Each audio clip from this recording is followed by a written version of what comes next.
నమస్కారం అండి. మహాభారతంలో నేడు 29వ అధ్యాయము అంశము కష్టాలు దుఃఖము కొత్త కాదు. వినిపిస్తున్నది మీ విజయభాస్కర్. బలరాముడు కృష్ణుడు తమ పరివారంతో అరణ్యంలో ఉన్న పాండవుల పర్ణశాలకు వెళ్ళారు. అక్కడి పరిస్థితులు చూశాక బలరాముడికి విచారం కలిగింది. ఈ ప్రపంచంలో సన్మార్గానికి వ్యతిరేక ఫలితం కనపడుతోంది. దుర్మార్గుడైన దుర్యోధనుడు సకల ఐశ్వర్యాలతో పాటు వస్త్రాలను బంగారాభరణాలను ధరించి రాజ్యమేలుతుంటే, సన్మార్గుడైన యుధిష్ఠిరుడు చెట్ల బెరళ్ళు వస్త్రాలుగా ధరించి అడవుల్లో నివసిస్తున్నాడు. ఇలాంటి పరిస్థితిని చూసే ప్రజలు భగవంతునిపై భక్తిని పోగొట్టుకున్నారు.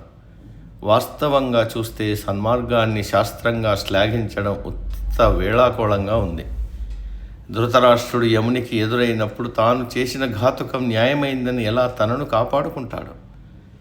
యజ్ఞాగ్నిహోత్రంలో జన్మించిన ద్రౌపది సహా ఏ దోషము ఎరుగని పాండవులు ఇలా అరణ్యంలో నివసించడం చూసి కొండలు భూమి కూడా దుఃఖిస్తున్నాయి అన్నాడు కృష్ణుడితో బలరాముడు. వీరి వద్దనే ఉన్న సాత్యకి అందుకొని, ఓ బలరామ, ఇది విచారపడే సమయం కాదు. పాండవులకు మనం ఏదైనా చేయగలమేమో ఆలోచించండి. నీవు కృష్ణుడు ఇతర బంధువులు బతికి ఉండగా పాండవులు ఇలా అరణ్యాల్లో కాలం వృధా చేయాలా? మన సైన్యాలను ఆయుత్తపరిచి దుర్యోధనుని ఎదుర్కోవాలి. కౌరవులను రూపమాపగలిగిన శక్తి మనకుంది. కృష్ణుడు ఈ పని తేలికగా చేయగల సమర్థుడు. గొప్ప విలుకాన్నని డంబాలు పలికే కర్ణుణ్ణి జయించి అతన్ని చంపాలని నా కోరికగా ఉంది. యుద్ధంలో దుర్యోధనుణ్ణి వారి పరివారాన్ని చంపి రాజ్యాన్ని వశపరుచుకోవాలి.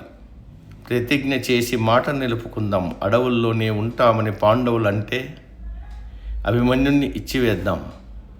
ఈ ప్రకారం చేయడం వారికి మంచిది, మన పౌరుషానికి తగినట్లు ఉంటుంది. సాత్యకి మాటలు జాగ్రత్తగా విన్న కృష్ణుడు, నీవు చెప్పింది వాస్తవం. కానీ పాండవులు ఇతరుల ద్వారా జయించిన రాజ్యాన్ని తీసుకోరు. వారు స్వయంగా జయిస్తేనే తీసుకుంటారు. అదేగాక పౌరుష వంశ జాతిమణి ద్రౌపది ఈ సలహాను ఏమాత్రమూ అంగీకరించదు. యుధిష్ఠిరుడికి ప్రేమతో చెప్పినా భయపెట్టినా తన ధర్మాన్ని వీడడు. పాండవులు అరణ్య అజ్ఞాతవాస జీవితాలు పూర్తయిన తర్వాత పాంచాల కేకేయి బేదిరాజులను మన సైన్యాన్ని ఏకం చేసి శత్రువులను జయించి పాండవులకు సహాయం చేద్దాం అన్నాడు. ఈ మాటలు విన్న యుధిష్ఠిరుడు ఎంతో సంతోషించాడు. శ్రీకృష్ణుడికి నా మనసు తెలుసు. సత్యం, అధికారం, సంపద కంటే గొప్పది. కనుక రాజ్యం కంటే వాటిని ఎన్ని కష్టాలైనా ఎదుర్కొని కాపాడాలి. అతడు ఎప్పుడు యుద్ధం చేయమంటే అప్పుడే అందుకు సిద్ధంగా ఉంటాం. సకాలంలో మనందరం తప్పకుండా కలుద్దాం. వృష్ణి వీరులంతా వారి స్థానాలకు వెళ్ళొచ్చు అన్నాడు యుధిష్ఠిరుడు. అలా అందరికీ వీడ్కోలు పలికాడు. అర్జునుడు ఇంకా హిమాలయ ప్రాంతాల్లోనే ఉండడం వల్ల భీముడు ఎంతో ఆందోళన చెందుతున్నాడు. తొందరపాటును భరించలేకపోతున్నాడు. భీముడు యుధిష్ఠిరుడితో, మనందరి ప్రాణాలు అర్జునుడిపై ఆధారపడి ఉన్నాయనే విషయం నీకు తెలుసు. అతడు హిమాలయాలకు వెళ్ళి చాలా కాలమైంది. అతడి విషయమే ఏమి వార్తలేమి మనకు తెలియదు. అతడు లేకపోతే పాంచాల రాజు కానీ సాత్యకి కానీ కృష్ణుడు కానీ ఎవరూ మనల్ని రక్షించలేరు. ముఖ్యముగా అర్జునుడు లేకపోతే నేను జీవించలేను. ఇదంతా పిచ్చి ద్యూతపు ఆట వల్లే కలిగింది. మన విషాదం, కష్టాలు, శత్రు వృద్ధి అన్నీ ఆ కారణం వల్లనే.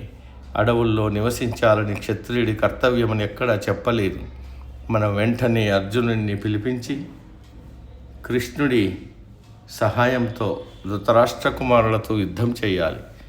దుర్మార్గులైన శకుని, కర్ణుడు, దుర్యోధనుడు చస్తే నాకు సంతోషం కలుగుతుంది. ఈ పరిశుద్ధమైన కృత్యం జరిపాక నీకు ఇష్టమైతే మళ్ళీ అడవులకు వచ్చి తపస్సు చేయి. మనల్ని మాయ చేసి వంచిన శత్రువును మనం కూడా మాయ చేసి చంపితే ఏ పాపము ఉండదు. అధర్వణ వేదంలో కాల పరిమితిని తగ్గించి సూక్ష్మీకరించగల మహామంత్రాలున్నాయని నేను విన్నాను. అలాంటి మంత్ర సహాయంతో 13 సంవత్సరాలను 13 రోజులకు తగ్గిస్తే అది న్యాయమే. అప్పుడు 14వ రోజున దుర్యోధనుని చంపడానికి నాకు నీ అనుజ్ఞ ఇవ్వు అన్నాడు. యుధిష్ఠిరుడు ఈ మాటలు విని భీముణ్ణి ఆలింగనం చేసుకున్నాడు. భీముడి తొందరపాటును తగ్గించే ప్రయత్నం చేశాడు. ప్రియ సోదర, 13 ఏళ్ల కాలం పూర్తయిన వెంటనే గాంధీవం ధరించి వీరార్జునుడు, నీవు దుర్యోధనుడితో కయ్యానికి దిగి అతన్ని చంపుతారు. అంతవరకు ఓపిక పట్టు. పాప పంకిలంలో దిగిన దుర్యోధనుడు, అతని పరివారం ఎక్కడికి పారిపోలేరు. ఇది నిజం, నమ్ము అన్నాడు యుధిష్ఠిరుడు. విచారగ్రస్తులైన పాండవులు ఈ విధంగా వాద ప్రతివాదాలు చేసుకుంటూ ఉండగా మహర్షి బృహదర్శుడు పాండవాశ్రమానికి వచ్చాడు. ఆ ఋషీశ్వరుణ్ణి యథావిధిగా ఆహ్వానించి పూజించాడు. కొంతసేపు అయిన తరువాత ఋషితో యుధిష్ఠిరుడు, ఋషోత్తమ, దగాకోరులైన మా శత్రువులు ద్యూతం లేకి మమ్మల్ని లాగి మా రాజ్యాన్ని సంపత్తిని దగా చేసి తీసుకుని వీరులైన నా తమ్ముళ్లను పాంచాలిని నన్ను కూడా అడవులకు తరిమారు. అర్జునుడు దివ్యాస్త్ర సంపాదనకు వెళ్ళి చాలా కాలమైనది, ఇంకా రాలేదు. అతడు మాతో లేకపోవడంతో మాకు చాలా విచారంగా ఉంది. అతడు దివ్యాస్త్రం పొంది వస్తాడా? ఎప్పుడు వస్తాడు? నిశ్చయంగా నేను అనుభవిస్తున్న విషాదాన్ని మీరెవరూ అనుభవించకూడదు అన్నాడు. దానికి ఋషి బృహద్వశుడు సమాధానమిస్తూ, యుధిష్ఠిరా, నీవు ఎప్పుడూ విచారంలో మునిగిపోకూడదు. అర్జునుడు దివ్యాస్త్రాన్ని సంపాదించి వస్తాడు. తరుణం వచ్చినప్పుడు నీవు శత్రువులను తప్పక జయించగలవు. నీ మాదిరిగా విషాదంలో ఉన్నవారు ఈ ప్రపంచంలోనే లేరు అంటున్నావు. అదలా కాదు. కంటితో చూసి చెవితో విన్నదానికంటే మనసును తాకితే దాని తీవ్రత అధికంగా ఉంటుంది. దుఃఖంతో నీరసించిన ప్రతివాడు విషాదంలో మునిగాడని అంటాడు. నిషాదాధిపతి అయిన నలచక్రవర్తి గురించి విన్నావా? అతడు అడవిలో ఉండి నీకంటే ఎక్కువగా విషాదాన్ని అనుభవించాడు. ద్యూతంలో అతన్ని పుష్కరుడు వంచాడు. తన రాజ్యాన్ని ఐశ్వర్యాన్ని కోల్పోయి అడవులకు పోవలసి వచ్చింది. నీకంటే అతడు దురదృష్టవంతుడు. అతడు నీలా అన్నదమ్ములతోనూ బ్రాహ్మణులతోనూ కలిసి అడవిలో ఉండలేదు. కలిపురుషుడు ప్రాబల్యంతో నలుడి బుద్ధి మంచి చెడ్డల తారతమ్యాన్ని పోగొట్టుకున్నాడు. తానేమి చేస్తున్నాడో తెలియక తనను అనుసరించిన భార్యను అడవుల్లో విడిచిపెట్టి తానొక్కడు పిచ్చెక్కిన వాడిలా అడవుల్లో తిరుగుతున్నాడు.